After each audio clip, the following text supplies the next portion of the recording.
Welcome to Timeless Wisdom with Dennis Prager. Hear thousands of hours of Dennis's lectures, courses, and classic radio programs. And to purchase Dennis Prager's Rational Bibles, go to DennisPrager.com.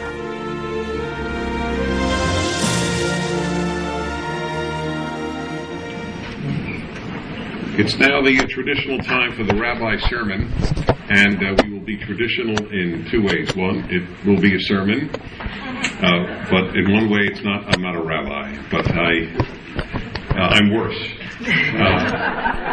I speak longer than rabbis do. People ask me often when they book me to speak, so how long do you speak? And I have this stock answer for about 30 years. I studied speaking under Fidel Castro. If you're not aware of why that's funny, Castro speaks for about 3 hours, and if you don't applaud, you die. I don't speak for 3 hours, and if you don't applaud, you don't die. I die. You don't die. No. And the truth is, I don't want applause. It's a shul, and it's not a place for applause. But in any event, I have a lot to share. I work hard on the Rosh Hashanah Yom Kippur sermons. In fact, the one I gave last year is one that really even stuck with me, if I may say that in an odd way. I spoke on honoring the commandment to honor your parents. And it was particularly, I didn't know when I was writing it that it would be so appropriate given my mother's last day on earth when I gave it. But it was powerful. And I just want to say one thing from that given that our parents obviously should precede us, my mother that was one of her lines, parents should die before their children. And since in most cases that is what happens, if you have a difficulty with a parent, and that's not uncommon on planet Earth, you never know when you'll get a chance, or better, you won't know when you won't get a chance to reconcile. So just something to keep in mind. I want to talk to you about a subject I've actually never addressed in a speech, and that is the subject of heroes, of people that we put up and in a certain sense, not in a certain sense, and we hold to be heroic, we hold to be better than most of us, and that society announces that we hold these people in awe. And I do so for a lot of reasons. I'll explain why, but I want to tie it in for a moment just into what spurred this. It was actually, I was reading, as usual, the Jewish liturgy, and we honor Abraham, Isaac, and Jacob, right? Our patriarchs. And I always remember thinking, even when I was a kid in yeshiva, what's so special about them? All right, Abraham, father of monotheism, okay. That's pretty big. But Isaac, can you name anything particularly impressive about Isaac? I can't, personally, I must say. Jacob, if not cheated his brother out of a birthright, certainly didn't do him exact justice. Fooled his father as to who would get the blessing. Did not raise his children well at all. He spoiled Benjamin. He spoiled Joseph. It caused terrible dysfunction. By the way, I always tell people one of the great gifts of the book of Genesis is if you think your family is dysfunctional, it is downright healthy compared to the families of Genesis. Did any of your children throw one of your other children into slavery? I don't think so. It is just it is endless. Cain and Abel, the first two brothers in history, one murders the other.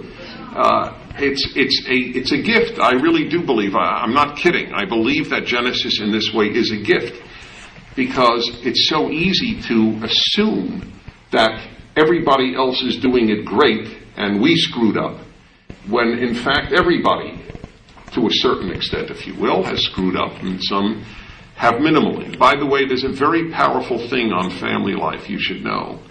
It says that when Elijah the prophet, who will announce the arrival of the Mashiach, When Elijah comes, the first thing he will do is Veheshiv lev avot al banim velev banim al avot. He will return the hearts of children to their fathers and the hearts of fathers to their children.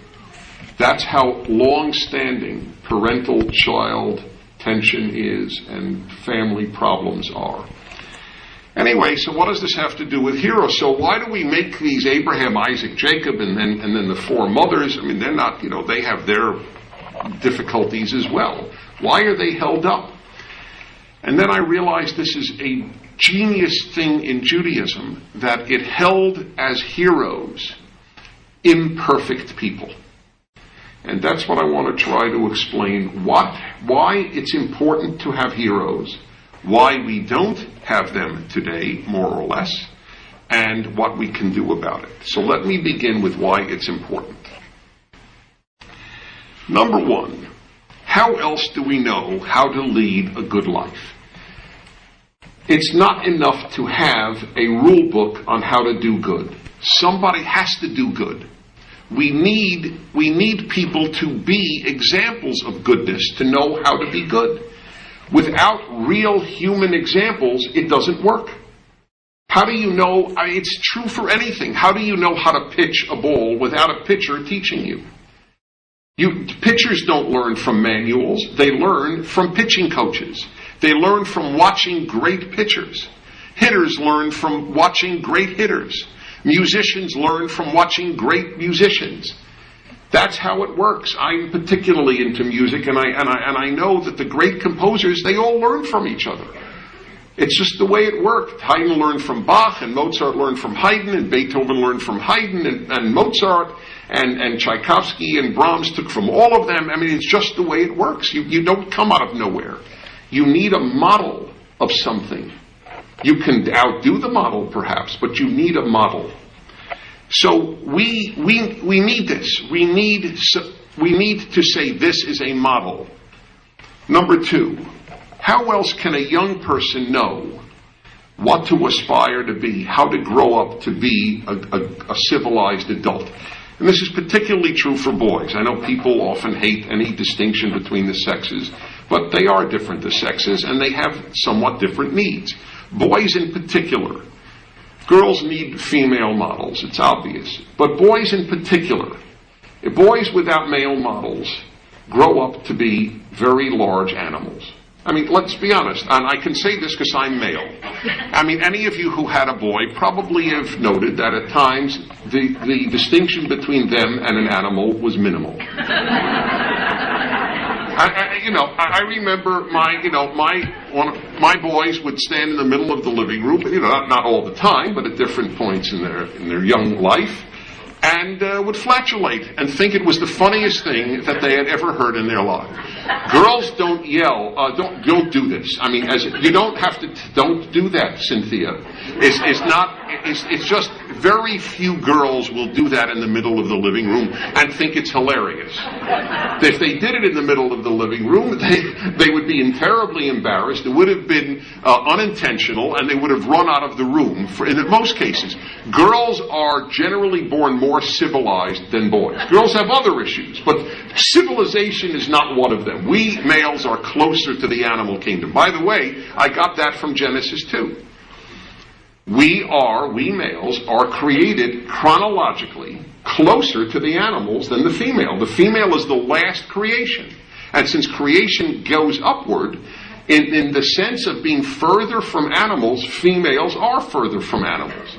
So I got that both from Raising Boys and from Genesis. So boys unbelievably need, men provide boys a model of how to be civilized and male at the same time. Keep your malehood, keep your masculinity, but be civilized.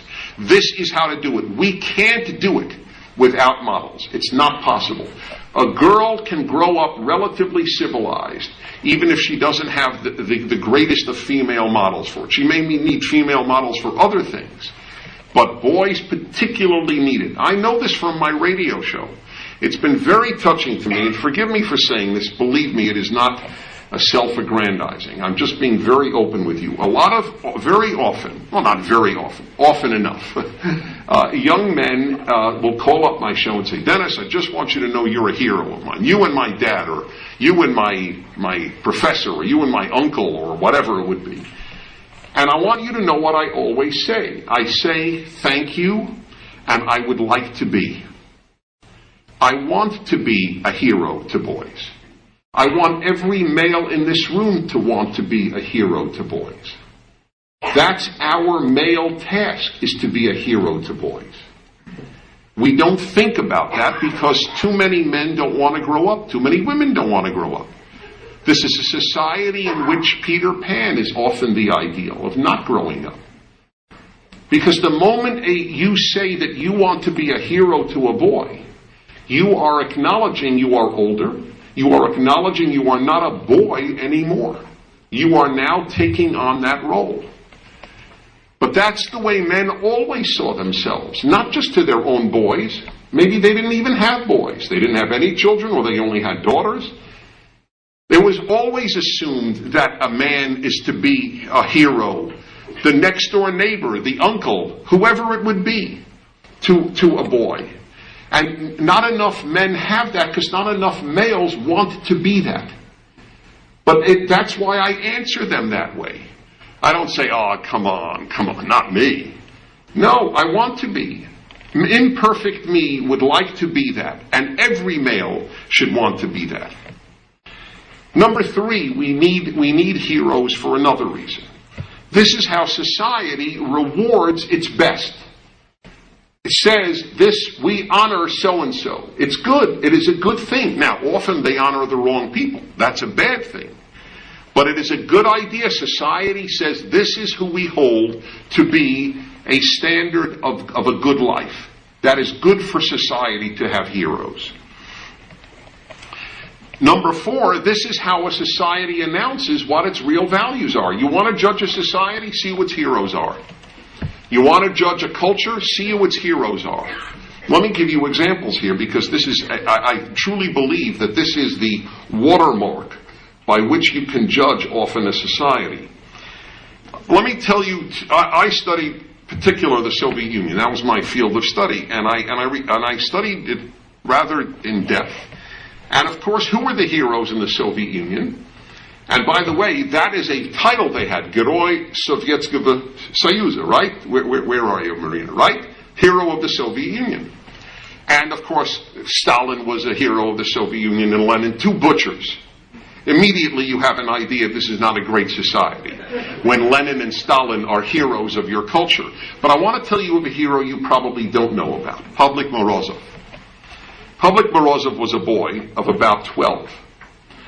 And you may and you should know, I wish it were better known, because we should not only know about the Holocaust, we should know about others' massive sufferings as well. The Ukrainians went through their version of a Holocaust, and I don't use that word easily at all. They were starved to death in the millions. The number is between 4 and 7 million. We probably can never know the exact number.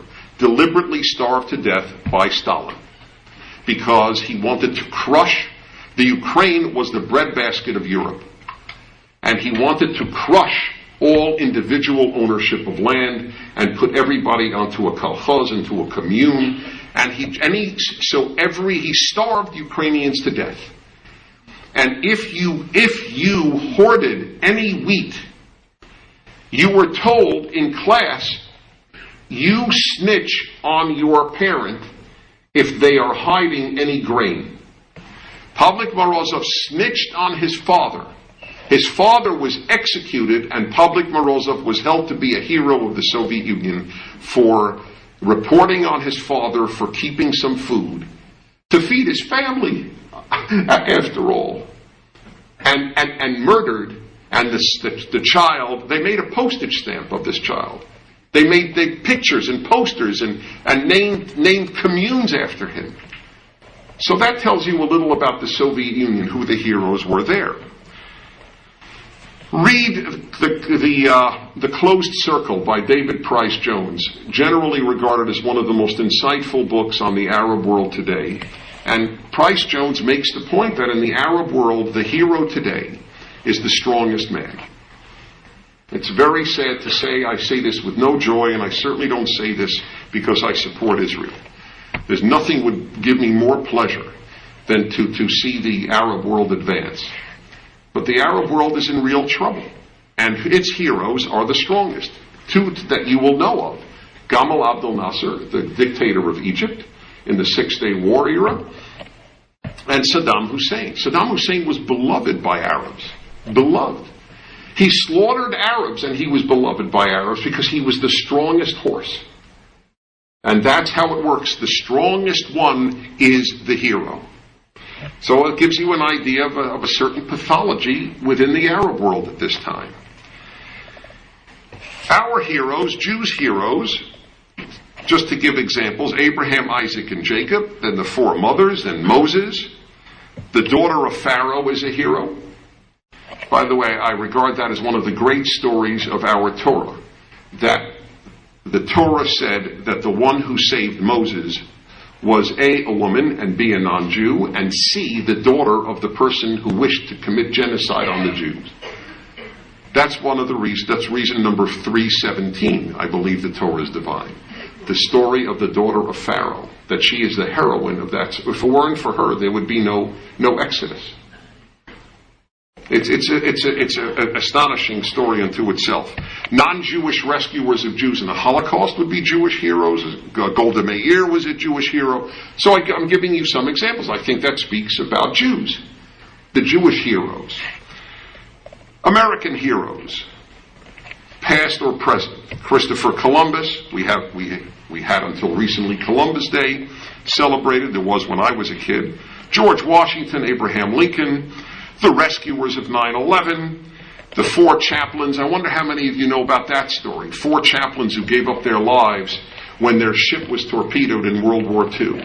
They gave up their vests to sailors and volunteered to die in the sinking of the ship. Two Protestant pastors, a Catholic priest, and a rabbi. Those four, by the way, are on my favorite stamp ever issued in the United States. This beautiful stamp of the four chaplains. And it's the only rabbi that I know of who was, at least until very recently, on an American stamp. Was the rabbi who, along with the other three clergy, gave their life vests and then died on that ship. And that tells you, or these things tell you, and then Martin Luther King Jr., Superman, and teachers and clergy. I picked random heroes that I think most of you would acknowledge were or are, some aren't anymore, heroes in American life. I think that heroes tell you more about a country in a nutshell than almost anything else. Who are the country's heroes? And finally, reason number 5, some people really do good. And they need to be honored. It's very important. It inspires us. Great people inspire us. I want to know that there are better people than me. I can't tell you I think I would just melt in depression if I thought I was the best there is. It's such a painful idea to me that I pray that there are oodles of people better than me.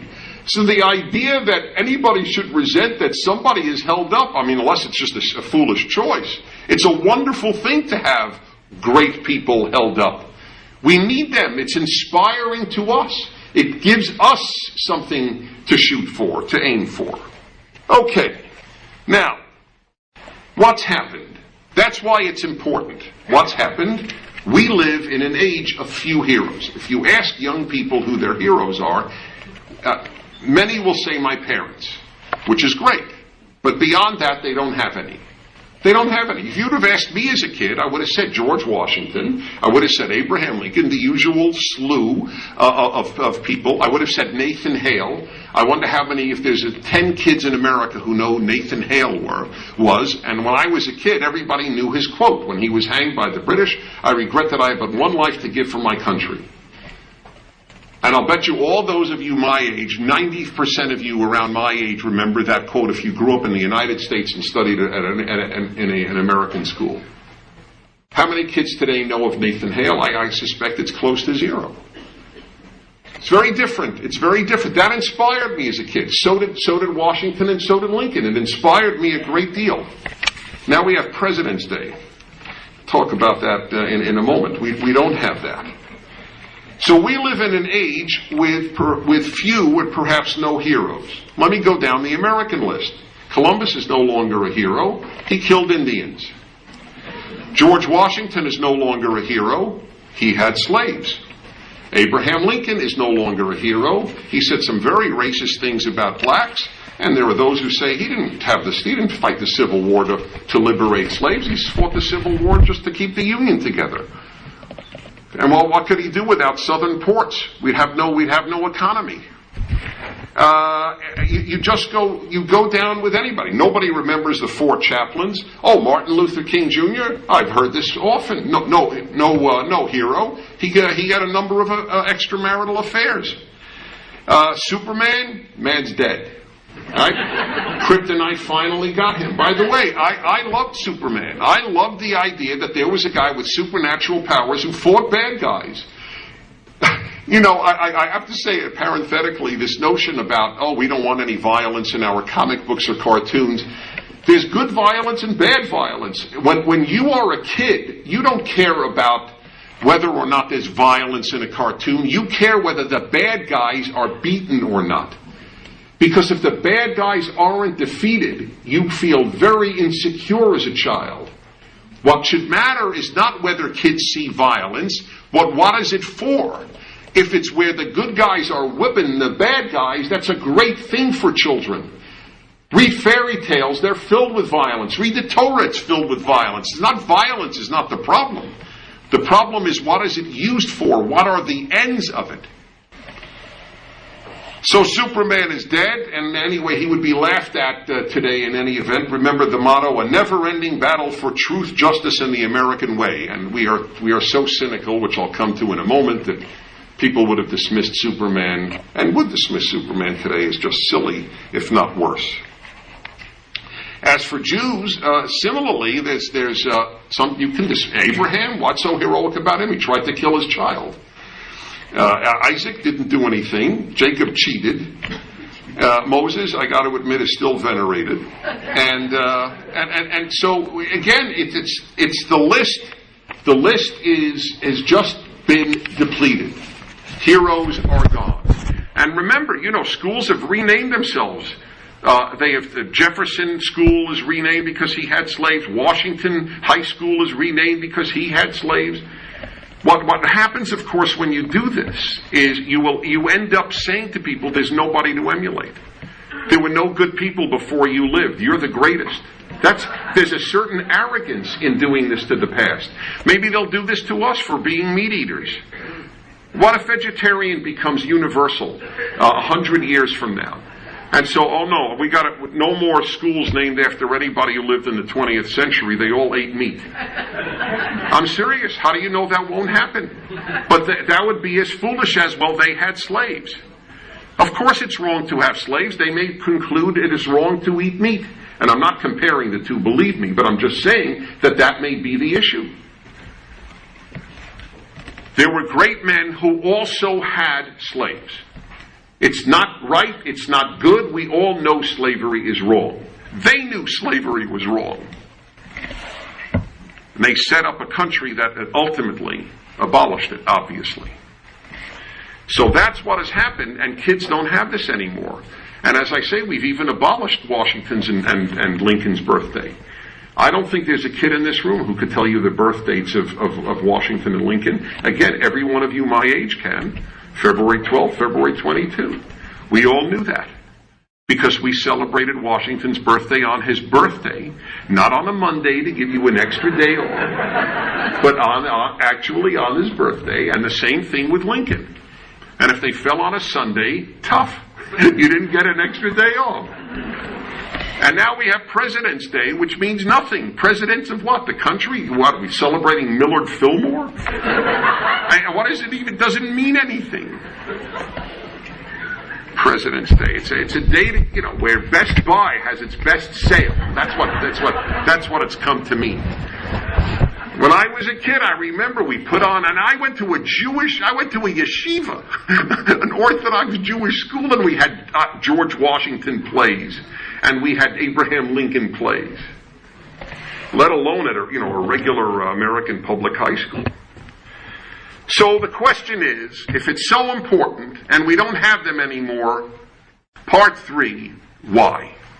Why no heroes? Why have we knocked down everybody? This is the most important part, I think, of the talk. And you may agree, you may disagree, but you would have to provide other reasons if you think my reasons are not valid. Number one, we live in an age of cynicism. We're above having heroes because, hey, we're so aware, we know everybody's corrupt. Right? It's like all politicians are corrupt. It's not true. All politicians are not corrupt. Some are, maybe many are, but not all are. But if you are very with it and very sophisticated, then you don't have heroes. The more sophisticated you are, the less likely you are to believe in this thing, because you know that everybody has skeletons in his or her closet. Which is it true? Of course it's true. That's the whole point. Everybody does have skeletons. But so what? Why does that mean you're not a hero? Which I will come to. So, by the way, there's a great definition, I'm sure many of you know it, of a cynic. The cynic is the person who knows the price of everything, but the worth of nothing. That's what a cynic is. And that's how it happens. I mean, when I hear from some people, Martin Luther King's no hero, the guy had extramarital affairs, it's one of the only times I want to punch a caller. What are you talking about? The guy may have saved this country from violent civil war, thanks to his nonviolent resistance to segregation. You should put a picture of this guy up in your living room and bow down to it 3 times a day, Mincha, Marav, and Shachrit. And I don't add that part, but most of my listeners didn't go to yeshiva. But I mean, that's just absurd. You get it from the left, you get it from the right, this notion, well, I know the flaws of X, therefore they can't be heroic. Then nobody is. That ends it. King David is the progenitor of the Messiah in Jewish life. Is the guy not flawed? Sends a man to die so he could sleep with his wife? Right? This is a very flawed man. But Judaism, or the Jewish tradition, is understood. God will deal with that. And God did deal with that, as it happens. That terrible, terrible sin. But still, he is considered to have been a great leader and a great king. With all his, and that's much worse than adultery. That's murder, or at least arranging the death of the man to sleep with the wife. So we have this age of cynicism. Number 2, it's an age of little wisdom. We confuse hero with perfection. Every hero is imperfect. Every. From Moses to anyone. You can't be here if you're perfect. What's the big deal in being a hero? I mean, you're not human. And by the way, it's an interesting thing, and I talk to my Christian friends about this because they hold that Jesus is perfect, but of course Jesus is divine. So he has an excuse for being perfect. But if you're not divine, you can't be perfect. And that's just the way it is. We confuse greatness and perfection. We confuse heroic and perfect. Very big mistake. The brilliance, again, of the Jewish tradition was to give us heroes, but imperfect, but spell out their imperfections at the very same time. Let me give you an example that's really powerful. Is Oskar Schindler of Schindler's List a hero? Yes, of course. The man was a serial adulterer. Serial adulterer. And here is a man we consider rightly to be a hero.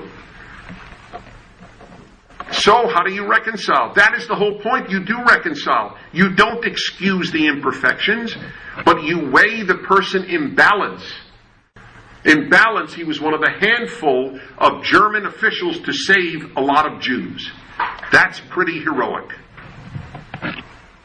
And I'm sure that there were, faithful Nazis who were killing Jews. Not that fidelity is not important, but just to understand where it is not the only determinant of the worth of a human being. Oh, I'll tell you the one I really love. It's the ones that say President Obama smokes. This one drives me the nuttiest of all, I have to say. So what? Those are two of the most powerful words in the English language. So what? I mean, people say it as if it is some flaw that if it were better known, he would devolve in people's eyes. I find that unbelievable. The man smokes. That's it. Anybody whose biggest flaw is smoking is the best man ever made. There's no competition. Number 3, why there are no heroes. We know too many details about public figures' lives. We just do. I mean, the classic example is poor President Clinton, and I mean it. Guy has an affair with one woman in 8 years in office. That was a day's worth of work for JFK. JFK, who was my hero as a kid. But if the press knew what was going on in the White House, not just outside of in the White House, the man had dozens and dozens of affairs with dozens and dozens of different women. But it was hidden because the press felt it's like another age. It's almost like, the dinosaur age. They felt that it didn't matter. Which I agree, it doesn't. I was so angry when the Monica Lewinsky affair came out. I was angry. I did not want to know. And it turned out I turned out to be right. It ended up preoccupying a country, and kids had to hear about stained dresses on the 7 o'clock news. All because the press believes that you need to know everything. The Chicago Tribune published, in an act of evil, published the divorce records of the candidate for governor of Illinois. And he stepped down afterwards because anybody's divorce records in a disputed divorce is not going to be pretty. And I remember I wrote about this in my column. I have a weekly column, and I remember writing at the time, why don't we have the divorce records of the editors of the Chicago Tribune? You notice, by the way, the press never reports on the press. You know nothing about the editors of the New York Times. Nothing. They may molest children and you wouldn't know it. But for public figures that they report on, every possible detail from any time in their life. Why is it that we knew about the cross-dressing habit of a sportscaster? I'm not going to mention his name because I don't believe in humiliating anyone. I'm very strict on that rule on the radio and anywhere else. But you may remember, the man wasn't even in politics. Why did I remember I was then on ABC Radio, and at the top of the hour, ABC National News came on and reported that so-and-so, his ex-girlfriend reported that he would like to cross-dress in the bedroom. I don't know if there's any more humiliating thing that could be reported about a public figure. And I remember saying, if ABC fires me, they will fire me. I am disgusted at what my employer just reported on the national news. Why do I need to know what a guy who broadcasts basketball games does in his bedroom? And the answer, because they can report it. They do it because they can do it, and it gives them a sense of omnipotence. No one has ruined the possibility of heroes like the media in the Western world have. No one.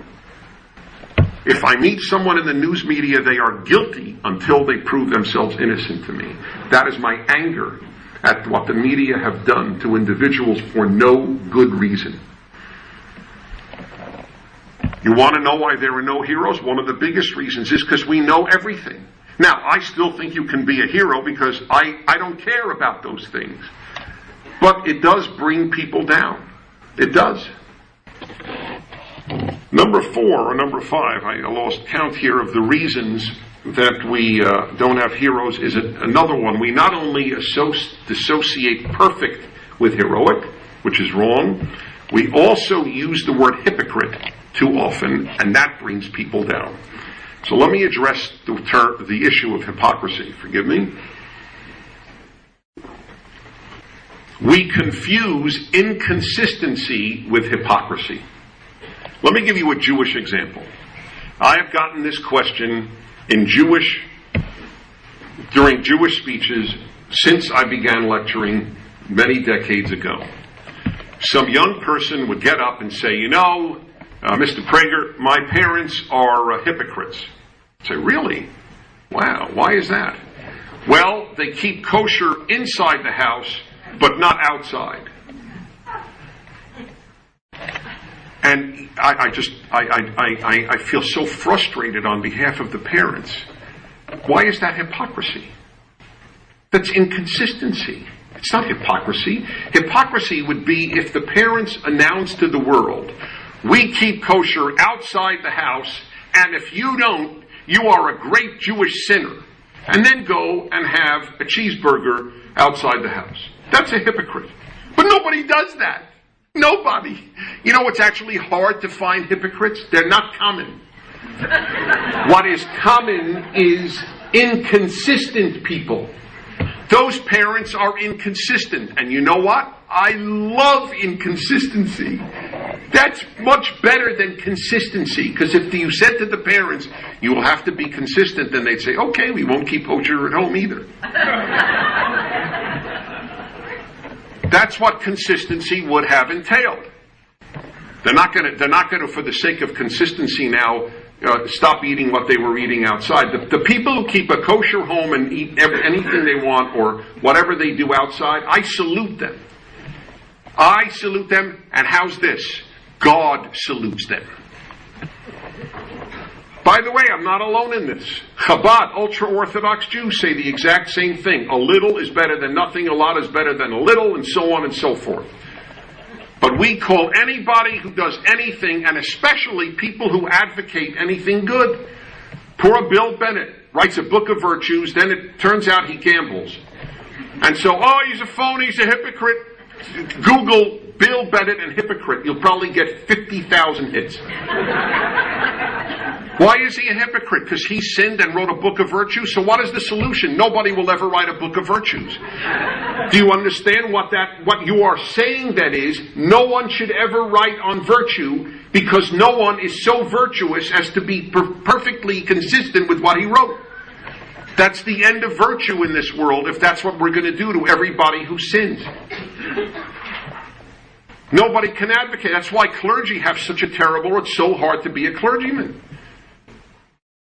I get that. I'm not a clergyman, but I get this because I do. I, in fact, talk about, I don't use the word virtue, but I talk about moral qualities and all this stuff. And I'll never forget, I saw on some blog somewhere, Prager's a phony. I saw him once go to the head of a line at a movie theater, which of course I never did. I mean, it's ridiculous. But even so, let's say I did. Okay, what do I do? By the way, hi, I'm Dennis Prager. I'm coming to the head of the line. I mean, how does it work? You know how many people selling theater tickets know who I am? 4.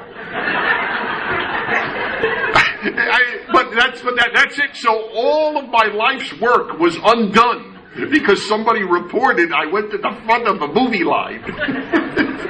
But this is what people do this. And it's so, of course there's no hero. How can there be a hero? He smokes. He went to the head of the line. He gambled. I mean, the guy gives a ton of charity. The guy earned it perfectly. Why is that all of a sudden such a horrific negator of everything the man stands for? It isn't. It's just that we're stupid. It's the age of unwisdom, where we don't realize that inconsistency is not hypocrisy. There's a good chance you may not even know a hypocrite. It's very rare that people scream about one specific sin and then go and do it the whole time and think that they're not sinning at the same time. And finally, as to why the no heroes, not finally, I have two more reasons. People don't want the burden of being a hero. That's what I said earlier. It's a burden. People don't want the burden. Hey kid, I'm no hero. And that gets you off the spot. Then you don't have to live up to anything, right, in the kid's eyes. And finally, we live in the age of egalitarianism.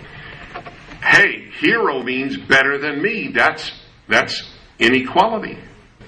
Who's to say anybody is better than anybody else? But by God, I pray, as I said earlier, I pray to God there are hundreds of millions of people better than me.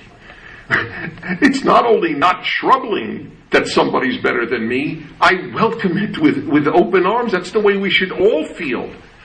But no, nobody's better than anybody else. And what has happened is nobody seeks to be on a higher level.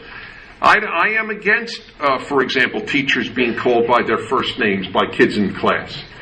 I think it lowers the teacher, and why do teachers want that? It's for the same reason. I'll never forget. I mean, I see this. I'm sure many of you may do this, and I disagree with you with all respect. When you say to a kid, "Call me Jerry," or "Call me Sean," or whatever your name is. Now, if the kid does, I'm not demanding that you say, "Call me Mr." or "Call me Ms." or "Call me Mrs." That's okay. I understand that. But where the kid, I have seen kids walk over and say, "Oh, Mr. Rosen, it's a pleasure to meet you." And then Mr. Rosen says, No, call me Ed. That where the parents have raised the kid to say Mr., let's honor that. I have never told a kid, "Call me Dennis." I've never told a kid who calls me Dennis, "Call me Mr. Prager." But I have never corrected a kid. A kid who calls me Mr. Prager, it's good for him. It's not good for me. I don't care. It's good for him. I called all my parents' friends Mr. and Mrs., all of them, because we're not peers. But in the age of radical egalitarianism, everybody's peer. Nobody's higher on a higher level, not even a teacher to a student, not a clergyman. The thought of me calling any of my rabbis at yeshiva by their first name would not have dawned on me under torture. It was inconceivable. Call Rabbi Fastag Phil. It's inconceivable. That's the way it should be. There are callers who call me Dennis. There are callers who call me Mr. Prager. I never change any of it. They do what they do. But you know how many talk show hosts immediately correct? It's fascinating. Now that I pointed it out, listen to it. How many talk shows? No, call me and then give their first name. I've never said that to anyone who said Mr. Finally, what are the consequences? Well, the obvious one is there are no more models. There are no more heroes. There's nobody to aspire to. There's nobody to aspire to be like. Are we better for it? Of course we're not better for it.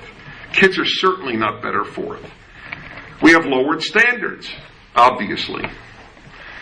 Another consequence is very, very many otherwise terrific people don't enter public life because they know what the media will do to them.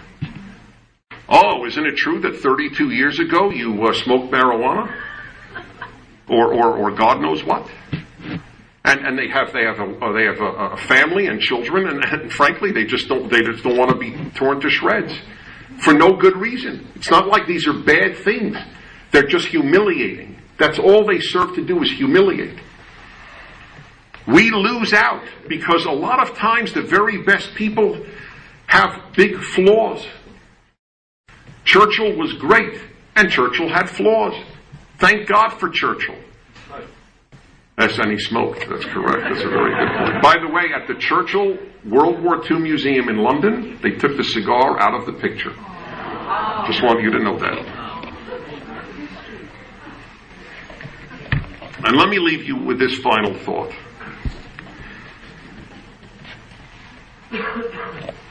We have substituted a different quality for hero, and that is famous.